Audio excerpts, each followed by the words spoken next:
All right, have and have not fans. I actually went back and I didn't watch full episodes, but I watched bits and pieces of an Eye for an Eye and a Lover's Passion, which I do believe were episodes 9 and 10 of season 5 back in 2018. And I wanted to do this video, what is the Crier Company, because I actually explained this once or twice in the videos. Where's the money? Who took the money from Hannah and Benny's bank account? And I took some notes down, just the basic stuff. Now, this is I guess you could say, an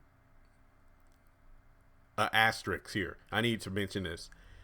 It was mentioned in the episode in Eye for an Eye about the Crier Company being formed. Oh, I'm sorry, actually, that was a Lover's Passion. What I'm trying to say is, when it comes to Jim Crier's money, 'cause I did a video about would Jim be broke if he and Catherine got a divorce, or if she filed for divorce. In this episode, Catherine walks in on Jim and Gia, but after Gia leaves, Jim pretty much mouths off to Catherine as always and pretty much forces her to reactivate his credit cards and put Jim's money back in his bank account, which was $10 million. And it's like, that's my money because I earned that money from my time as a lawyer and as my time on the bench as a judge. He didn't mention those successful businesses he was running too, but we can assume that money came from that as well. So the money was put back in the account. And what I found interesting about that episode, which is something I forgot, Catherine was the one who wanted the divorce, but then was crying to Jim because she wanted him to help handle Wyatt from going to the DA because the DA had the bullets. So she knew at that point they were going to jail, which is a huge contrast to her personality now, where she doesn't care about jail at all. See what I mean about these characters' personalities really not matching up? So I had to start that discussion off with that to establish that Jim Crier had $10 million in his bank account. However, we still, for whatever reason, don't know why he only has $3,400 in his bank account now. That's something I'm still trying to figure out. Now, when it comes to the Crier Company, just to give you the basics, Veronica sets up the account for Candace. Why? This was at a time where these two had an uneasy alliance. Pretty much Veronica wanted in on whatever scheme Candace and Erica had to get David. And I think that in a prior episode, Veronica had gotten Candace out of jail. And the only reason she did so is because she wanted in on the scheme against David. Now, at this point, the reason they're really working together with this bank account is Candace wants the bank account set up. And then we have Veronica wanting to know the address for where David's new house is with Erica. Now, and I took notes on how the conversation went in order. Basically, earlier in the episode, we have Gia distracting Oscar at the bar, and he keeps his laptop open. Rocky is at the bar taking photos on his cell phone, pretty much of all the routing numbers and account numbers on there. He sends the pictures to Candace. So at this point, Candace is telling Oscar, or actually, no, that's later in the episode. But later in the episode, we know that Candace gets Oscar to come up to the room, drugs his drink, and then gets on his computer and then makes a transfer. Now, Veronica can close the account anytime she wants because even though it's in Candace's name, she knows who the banker is, Lloyd Bowman, the banker.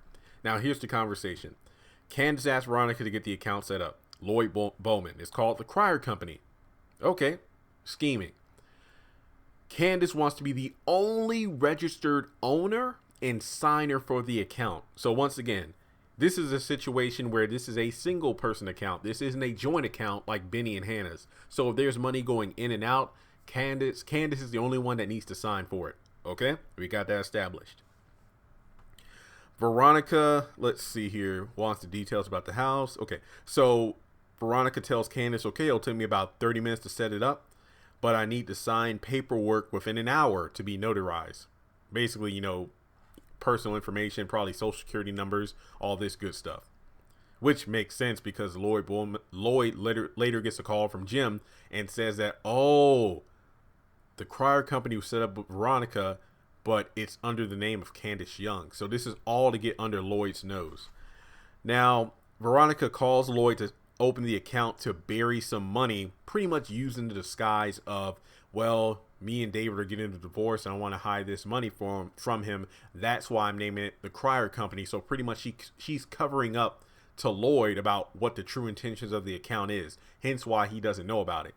So later on, let's see here. Candace gets to Oscar to come to the room.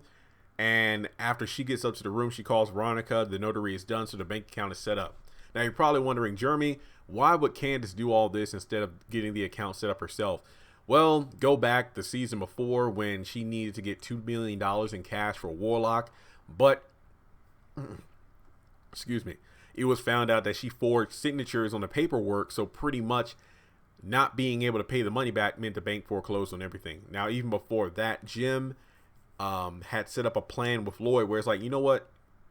Because Lloyd told Candace $2 million in cash, we can't do that. But then after talking with Jim, Jim was able to allow it. But on top of that, make a little disclaimer in the balloon statement in their contract where if you don't pay back all of the $2 million, every single penny by what, it was like 5 or 10 days or whatever the balloon date was, then you will lose everything. We'll foreclose on everything. And Jim was able to figure out that she was desperate and probably not on the top of her game, because if she was, she would have found it. But remember, she signed the paperwork quick, fast, and in a hurry. And I think Lloyd was kind of rushing her through it. So she was kind of looking through it, but not looking through it thoroughly. So basically, that's why she needed someone to cover her by making the account, because her reputation with the bank was probably shot all to hell because of the forged signatures. Because Erica got the documents with Benny's signature, the bank found out, and that's why everything got foreclosed on. Okay, so that's why Candace's reputation was shot with the bank, and why she needed Veronica's help with creating an account to bury the money. All right, so we established what the Crier Company is, right? Are we good? Crier Company was made by Veronica at Candace's request. And when the documentation was notarized, it seems that Lloyd thought it was Veronica when it was actually Candace's account. So the fact that the Crier Company was established was pretty much a scheme. All right? Scheme. And you're probably wondering, well, the Crier Company, then why was Hannah and Benny so confused when the bank clerk said the Crier Company and they thought it was in Jim's account instead of Candace's? Well, that's the main goal, to confuse people, because they'll initially think it's the Criers when it's actually her. Hannah wouldn't know. Remember when she first saw the money in her bank account and flipped out, and then she called Catherine because she saw the Crier Company and put 2 and 2 together and thought it was Catherine, but it wasn't.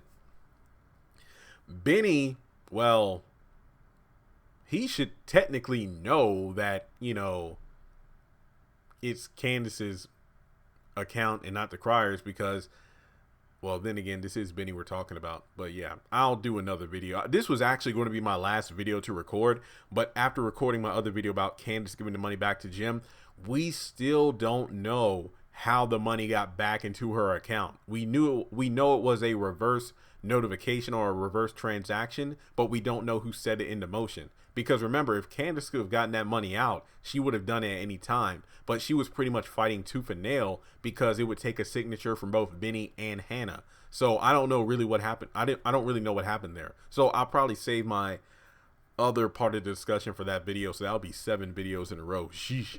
But yeah, I hope this answers everybody's questions on what the Crier Company is.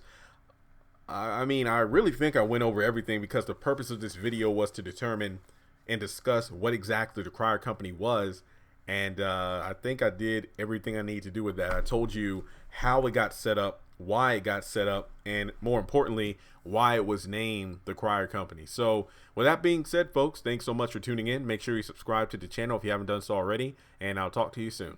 Congratulations on making it to the end of this video. If you like what you just saw, make sure to hit the thumbs up button, or if you have anything you would like to add to the video, make sure to leave your thoughts in the comment section below. If you want to keep up with me on social media, go to the description box. All of my links for social media are right there. Also, if you feel like you would like to donate to the channel, make sure to click on the link to PayPal.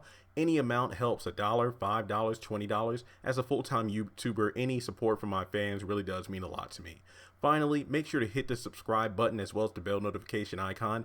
That way you're kept up to date on any new content I post to the channel. Once again, thank you so much for tuning in, and I'll talk to you in the next video.